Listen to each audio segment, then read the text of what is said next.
Thursday, December 6, 1917, a few minutes before 9 in the morning.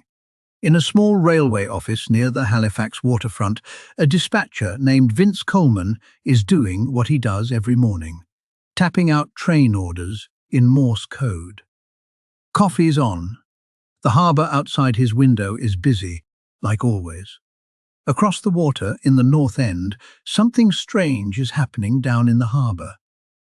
A ship is on fire. It's beautiful, actually. Barrels on its deck are shooting up like fireworks. All along the waterfront, people are stopping to watch. Kids are pressing their faces to schoolhouse windows. Nobody is running.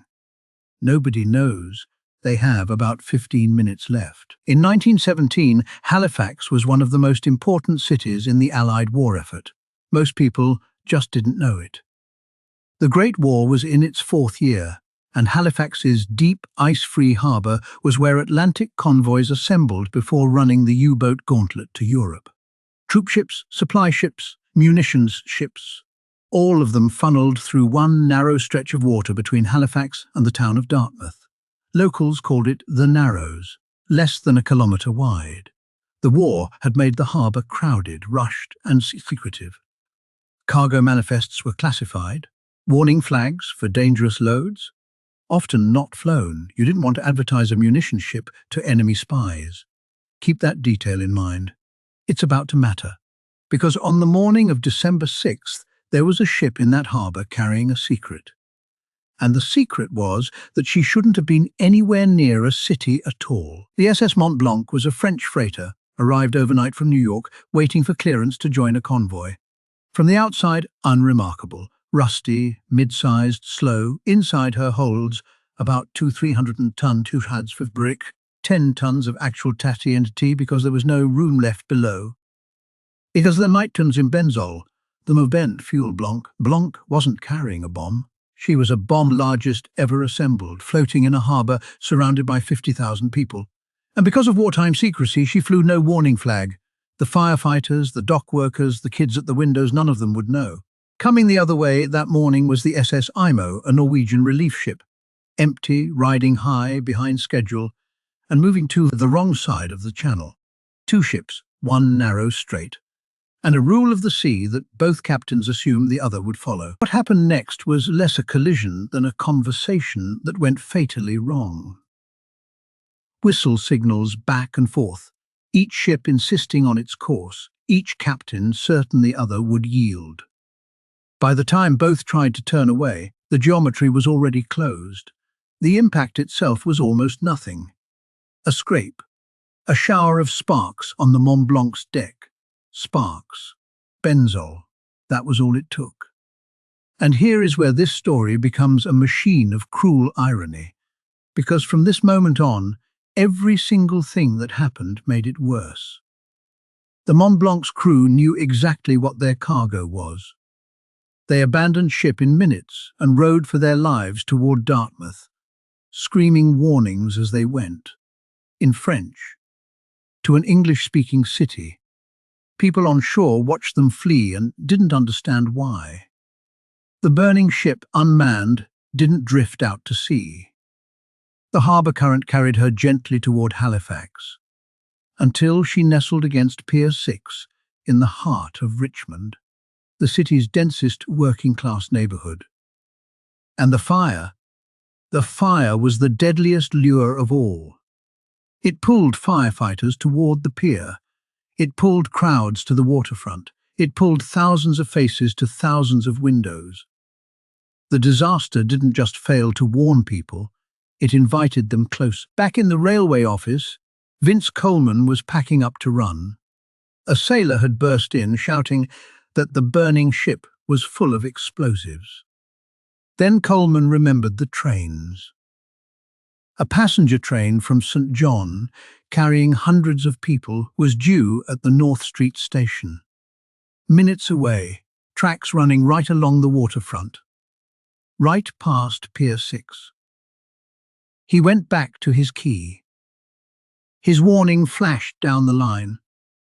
Stop the trains. A munition ship is on fire in the harbour. He ended it with 3 words. reported by those who received them, tapped out in Morse and never rendered as text on screen. Goodbye, boys. At 9:04:04 and 35 seconds, the Mont Blanc ceased to exist. The explosion released the energy of roughly 2.9 kilotons of TNT, the largest human-made blast in history until Hiroshima, 28 years later. The ship was vaporized into shrapnel. Part of her anchor, over half a ton of iron, landed more than 3 kilometers away. The blast wave flattened everything within 800 meters, shattered windows 80 kilometers away, and hurled a tsunami as high as 6 meters over the shoreline. Richmond, the neighbourhood, the schools, the homes, the people at their windows, was gone in 1 second. At least 1,782 people are confirmed dead. Some estimates run close to 2,000. The true number was never settled. 9,000 were injured. Hundreds were blinded by glass because they'd been watching through windows. Vince Coleman died at his post, but his message got through. The trains stopped. And because his warning had gone down the line, the outside world knew within minutes that Halifax was in catastrophe, and help started moving almost immediately. That night, as survivors dug through the wreckage, a blizzard buried the city in 40 centimeters of snow. The response was extraordinary. Relief trains rolled in from across the Maritimes within hours. Boston dispatched doctors, nurses, and supplies with astonishing speed. A kindness Halifax has never forgotten. To this day, Nova Scotia sends Boston a giant Christmas tree every December. It stands lit on Boston Common right now, every year, a century later. A thank you note made of spruce. But the aftermath had an uglier side that most tellings skip. A grieving city needed someone to blame, and it chose the survivors. The initial inquiry pinned the disaster entirely on the Mont Blanc. Her captain, Aimé Lemedec, and harbour pilot Francis Mackey were vilified, arrested, and charged with manslaughter. The charges collapsed, and on appeal, both Canada's Supreme Court and the Privy Council ultimately ruled that both ships shared blame.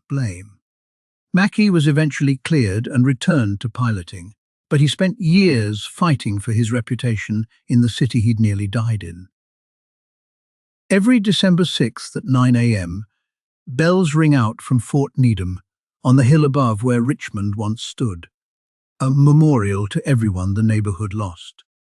When the bells ring, they ring for them. 2 ships that wouldn't yield. A crew shouting warnings no one could understand. A fire that pulled a whole city to its windows. And one dispatcher who went back to his key. If you're ever in Boston in December, find the tree on the common. That's Halifax, still saying thank you, 100 years on. This has been erased from maps. Some places disappear from the world. They shouldn't disappear from memory.